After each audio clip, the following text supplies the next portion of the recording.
Hi. So now we are going to talk about Gauss law. So first we will define the Gauss law, or what is the definition of Gauss law and the mathematical expression and all. And eventually we will discuss the applications of Gauss law, and applications are very important. And let's talk Gauss law first. Okay. So I have considered one small charge which is a point charge here. Okay. And there is another closed surface around it, which is a sphere, a spherical surface. And why we have chosen sphere? Because look at this, every point of the surface, which is the same distance, which is at the same distance from the cube, from the charge. So that is why we have chosen this particular sphere. Okay. So now we are going to consider what will be the integral E dot dA. Surface integral E dot dA here. Okay, one thing it is very sure that at each point, or if we consider a small area, at each point the aerial vector is parallel to the or the normal vector to the area, which is parallel to the electric field. Why? Because this will produce a uniform or an electric field which is going uniformly, or which is going normal to the surface. Okay, so look at this. Here one particular one you can take. So this one is going like this. So which is normal to the surface. So normal to that area. So you can when we integrate, we can take that E dot dA, which is equal to E into A. E into dA. You can take like that. E into dA. Why E into dA? Because the angle between theta is equal to 0 degree.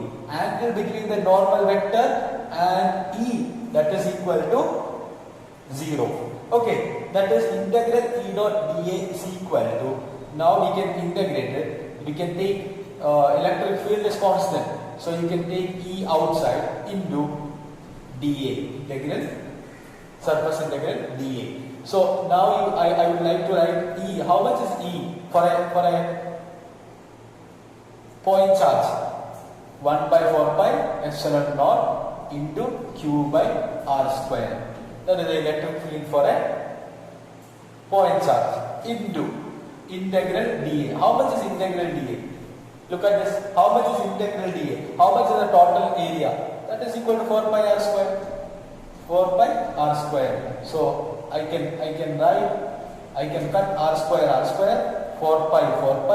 So what is the remaining thing? Remaining integral E dot dA is equal to Q divided by epsilon 0. Q divided by epsilon 0. This is what is Gauss law. This is what is Gauss law. We can easily derive the Gauss law by using a point charge and a sphere. Okay, so this is what is Gauss law. And if you want to define Gauss law, it is very easy. If a charge is enclosed by any closed surface, if a charge is enclosed by any closed surface, then the total flux integral E dot dA, the total flux associated with that is equal to Q enclosed divided by epsilon 0. That is the charge enclosed by epsilon 0. So this is what is Gauss law. Okay, and one more point I would like to add. So this is a uniform surface, right? This is a symmetrical surface. Suppose if it is a non-uniform surface, just like this. Look at this. Here also this is a surface and it has an area, and also look at this. Here Q is enclosed in it. So my question is, how much will be the flux associated with this surface? That will be also Q enclosed by epsilon naught. Okay, the total flux associated with this one will be equal to Q enclosed by epsilon naught. What about the total flux associated with this one? That will be also Q by epsilon naught. So this is a universal result. So all of you take care of it, Gauss law. And now after this we will discuss the different applications of Gauss law. And before that, in our textbook, page number 41, like there are 5-6 points given. Okay, 5-6 points are given about Gauss law. So one by one we can discuss. Okay, so this total electric flux through the closed surface depends only on the charges enclosed by the surface, and the charges present outside the surface will not contribute any electric flux. That is always, like, look at this, even in the definition we have written Q enclosed divided by epsilon naught. Q enclosed. So if some charges are outside, we don't have to consider that when we consider Gauss law. Okay, and then look at this. In this particular case, the Q is here, right? Q is at the center. So the Q can be anywhere. The Q can be anywhere. The location is not a matter. So we will not consider the location. Okay, and then so here for this particular, listen, for this particular point charge, we have considered a sphere, a spherical surface. We call it as a Gaussian surface. Okay, it's a Gaussian surface. We have considered a sphere. So instead of a point charge, suppose it is a line of charge or a sheet of charge, it could be anything. So we have to change the Gaussian surface according to the distribution of charge. Okay, so that is also very important.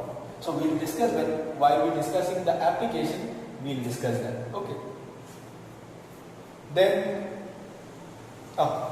so this is Q enclosed and integral E dot dA. What is integral E dot dA? We will consider this one and this one. LHS and RHS separate equation. Integral E dot dA is the flux associated with that surface.